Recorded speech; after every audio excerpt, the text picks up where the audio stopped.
वक्फा बहुत जरूरी है। छोटा सा वक्फा लेंगे, छोटा सा वक्फा। कहीं जाइएगा मत हमारे साथ। पहले मतलब आप स्क्रीन पे देख रहे हैं बाबरा शरीफ, उमर शरीफ, दो शरीफ, रियल शरीफ आपके सामने मौजूद है। कहीं मत जाएगा। चल हम वापस आते हैं, दोबारा गुफ्तगू शुरू करते हैं बाबरा से और नेक्स्ट मेहमान से।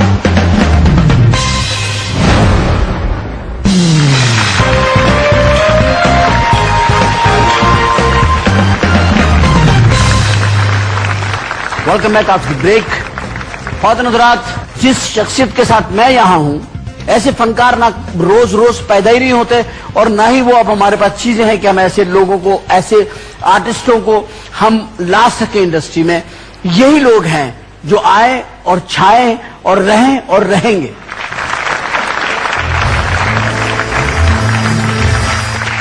और अब मैं जिस नौजवान को बुला रहा हूं, नौजवान मैं इस तरह कहूंगा, हालांकि वो 1980 में इस फिल्म इंडस्ट्री में आए थे और जिस वक्त वो आए थे तो मेरा ख्याल है 14-15 साल के थे। मेरा ख्याल है एक टीनेजर्स पे फिल्म बनी थी, नहीं अभी नहीं।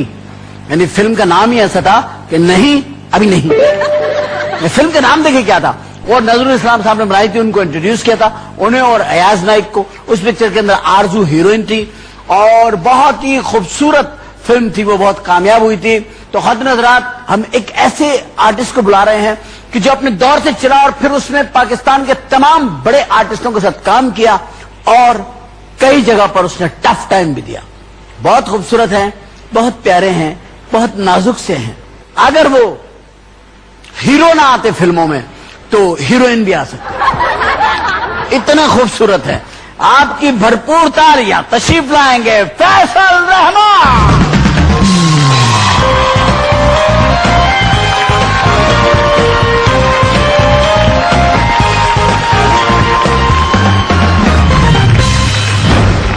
अस्सलाम वालेकुम सर।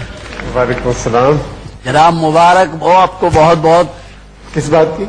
कि आप मेरे शो में आ गए। फैसल, मैंने अभी बताया, कोई गलत तो नहीं बताया, 1980 आपके फिल्म में आप आए थे। हाँ जी, लेकिन शूटिंग शुरू हुई थी 1979 में। 30 साल हो गए। 30 साल हो जाते हैं। पूरे 30 साल। एक तो 30 साल फिल्मी खिदमात और शोबिस को अपने देने पर बहुत सारी तालियां फैसल को। 30 साल, 30 साल अगर ये कहीं और लगाते अपना जाती बम बना लेते हैं, पता नहीं क्या क्या चीजें बना लेते हैं। लेकिन आपने 30 साल इंडस्ट्री को दिए। इंडस्ट्री ने भी आपको एक नाम दिया, एक मकाम दिया और उसने आपकी सलाहियतों से भरपूर फायदा उठाया और आपको बहुत अच्छे दोस्त मिले। अभी बाबरा आपके बारे में कह रही थी कि बहुत ज्यादा प्यार करती थी उनको, फैसल को। करती थी इन्होंने? नहीं हूँ, करती हूँ भी। हाँ, करती हूँ, स्टिल करती हूँ। अच्छा, तो आपने पहली फिल्म की थी समर ऑफ 42, एक मूवी थी। हाँ जी, उससे वो एडॉप्ट किया था। माखूज उर्दू से माखूज थी। कराची आके जरा इस तरह हो जाता है। माखूज थी उससे, यानी कि एडॉप्ट की हुई थी जी। वहां से इंस्पिरेशन थी। हाँ जी। वो नजरुल इस्लाम साहब उसके डायरेक्टर, शबनम भाभी भी थी उसमें। शबनम आंटी। आपको एक मेच्योर एक टीचर होती है, उससे लाभ हो जाता है। हाँ जी जी बिल्कुल। क्या हुआ, खटक रही है? जी नहीं। तो फिर प्यारी क्यों बच रही थी? वो न जा रहा था। तुम जगह बजा लेते हो? हाँ,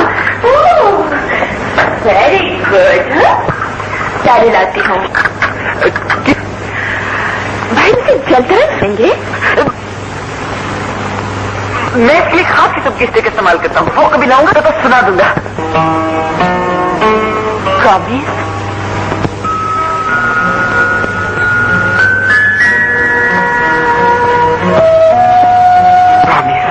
आप कितने साल के थे उस वक्त जब आपने शबनम भाभी को देखा पहली दफा? मैं 15 साल 15 साल का था शायद। तो उनसे आपको रोमांस भी करना था? हाँ। इस उम्र में नजरुल इस्लाम जैसे जय्यद डायरेक्टर ने कैसे आपको समझाया कि आप इतने छोटे हैं, कैसे लव करेंगे आप इनसे? नहीं, ये बड़ा इजी होता है जब आप छोटे होते हैं। बल्कि बाबरा को भी पता है इस बात का। मैंने जो आपकी उम्र छोटी। किसको पता है? क्या इसको पता है? क्या पता है भाई, वो तो बताओ। कि जब आपकी एज कम होती है तो आप अच्छा प्यार कर लेते हैं। मेरा मतलब आपको जो जैसे भी कहा जाए तो आप फौरन कर लेते हैं। कंडीशनड नहीं होते ना आप, तो आप फौरन उसको सीख लेते, अडॉप्ट करके तो फौरन ही कर जाते। इसीलिए मैं पहली फिल्म से ही मुझे लगता नहीं था कि मैं एक्टिंग कर रहा हूँ, मुझे जो कहते थे मैं कर देता था। आप सच समझ के कर रहे थे? नहीं, एक्टिंग नहीं समझ, कॉन्शियस नहीं था ना। कॉन्शियस में नहीं था किसी ये पहले से माहिर था इस काम में। मतलब कॉन्शियस तो आदमी वो नहीं होता ना जो पहले से इस दौर से गुजर चुका हो। जी हाँ, शबनम भाभी ने कुछ हेल्प करी आपको? बहुत ज्यादा। शबनम आंटी बहुत ज्यादा हेल्पफुल थी कि उनको पता था ये बच्चा, इसको तो पता नहीं है इतना, तो जितनी ज्यादा से ज्यादा, वैसे भी वो बहुत ही अच्छी खातून थी, उन्होंने तो वो बहुत ज्यादा उन्होंने ट्रेन किया, उन्होंने आपको बहुत हेल्प की, बहुत ज्यादा। ट्रेन से मुराद ये कि वो तो माहिर थी ना। लेकिन मैं ये वो इतनी सोच फिल्में कर चुकी थी एज ए हीरोइन, शुरू में ही कर चुकी थी, मैं तुम्हें बहुत प्यार करती हूं, कर चुकी थी। उनका प्यार बिल्कुल फिक्स हो चुका था। लेकिन मुझे उस जमाने में ना, जब आप उस एज में होते हैं, आपको इतनी शर्म नहीं आती मेरे ख्याल में। मुझे मतलब उस एज में नहीं, किस एज में शर्म आती? आपको शर्म कब से आनी शुरू हुई है बताइए? वो सन मुझे बताइए आप। तो आपसे भी यही पूछूंगा, आपको शर्म कब से आनी शुरू हुई थी? आप कभी शर्माई? नहीं। आप शर्माए? नहीं, मैं नहीं शर्माया। या आप भी नहीं शर्माए? नहीं, मैं काम करते हुए तो मुझे यकीन है शबनम भाभी शर्मा गई होंगी। जो मेरे को लग रहा है हालात आपके देख के, ऐसा हुआ होगा शबनम भाभी ने आपसे कहा होगा, देखो ऐसी बात नहीं करते बेटे, तुम इस तरह की बातें करोगी ना, मैं नजरुल इस्लाम भाई से तुम्हें शिकायत करोगी। आपको जरा भी होगा। फिर पहला सीन हुआ, मुझे पहला सीन का बड़ा मजा आता है सुनने में।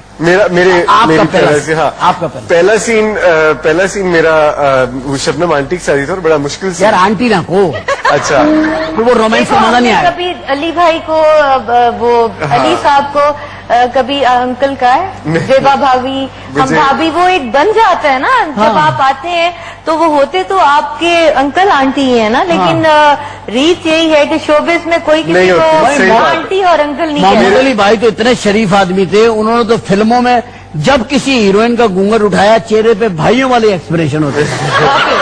खुदा, शरीफ आदमी। सही बात है। आज बड़ी प्यारी लगी, वो अलग ही थी। नहीं, लेकिन मैं शबनम बेगम की बात कर लेते हैं। जी जी, उन्हीं के साथ सीन था, और उस सीन में मैं उनके फ्लैट में आता हूँ, और आते साथ ही मैं मेरे जो मेरा मेंटोर है अयाज, उसने डायरी में लिख के दिया होता कि हर स्टेप पे तूने क्या क्या करना है, जाके सारी तरकीबें उसने एक एक लिखी होती। तो मैं अंदर घुसते साथ देखता हूँ वो पेंट कर रही होती हैं, तो मैं कहता हूँ मुझे तो भूल गया मैंने करना क्या। तो मैं डायरी निकाल के देखता हूँ कि अच्छा, पहला स्टेप ये है कि गुलदस्ता लेके तो उसके सामने जाना है। तो ये मेरा पहला शॉट था, और ये पहला सीन था जिसके अंदर मैं गुलदस्ता उसको देता हूँ, तो वो गलती से रंग मेरी आंख में डालती है, और गुलदस्ता बाहर गिर जाता है फ्लैट से, और वो गुलदस्ता जाके नीचे गधा खाने लग जाता है उसको। मतलब आपके प्यार का क्या स्टार्ट हुआ, गधा उसमें इन्वॉल्व हो गया। एग्जैक्टली। लेकिन वो मेरा पहला सीन था, और उसमें जिस दिन सुबह मैं शूट पे जाने वाला था, खैर उससे पहले मेरा स्क्रीन टेस्ट तो हो गया था, जिसमें किसने लिया था आपका स्क्रीन? नजरुल इस्लाम ने किया था।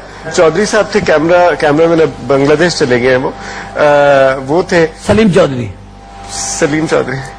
एस चौधरी नहीं, चौधरी शुजात अफजल चौधरी था। अच्छा, अफजल चौधरी। जी हाँ, बहुत अच्छे कैमरामैन होते थे। और आप तो इतने छोटे थे प्यारे से, पप्पू बच्चा टाइप के, और उन्होंने बड़ा अच्छा मेरा स्क्रीन टेस्ट लिया, और मैं उसमें कैमरे को हाँ जी। अब आप आ गए हीरो। तो जब पहले दिन में स्टूडियो जब जा रहा था, तो मेरी अम्मी साथ जाती थी। पहले 2-3 साल मेरी अम्मी मेरे साथ जाया करती थी स्टूडियो, जैसे स्कूल छोड़ने जाते हैं। तो वो स्टूडियो छोड़ने जाते हैं। मेरी अम्मी ने मुझे कहा कि बिल्कुल घबराना नहीं है, डरना नहीं है, बस जाके कर देना है। तो इसलिए मेरे जहन में कोई ऐसी बात नहीं थी कि मैंने कोई डरना नहीं है। इसलिए जब मैं पहुंचा सेट पर, तो मैं बिल्कुल डरा हुआ नहीं था, और मैं जाते साथ मैंने कहा या आर या पार, या हो जाएगा या नहीं होगा, तो आज कर ही दो। तो वो हो गया, और बड़ा अच्छा था। पहली फिल्म अच्छी थी। बाबरा के साथ आपने कितनी फिल्में की है? 10 नहीं है, पता नहीं, मुझे याद नहीं है। काफी सीन, काफी रोमांटिक। हाँ, लेकिन हमारी पहली फिल्म थी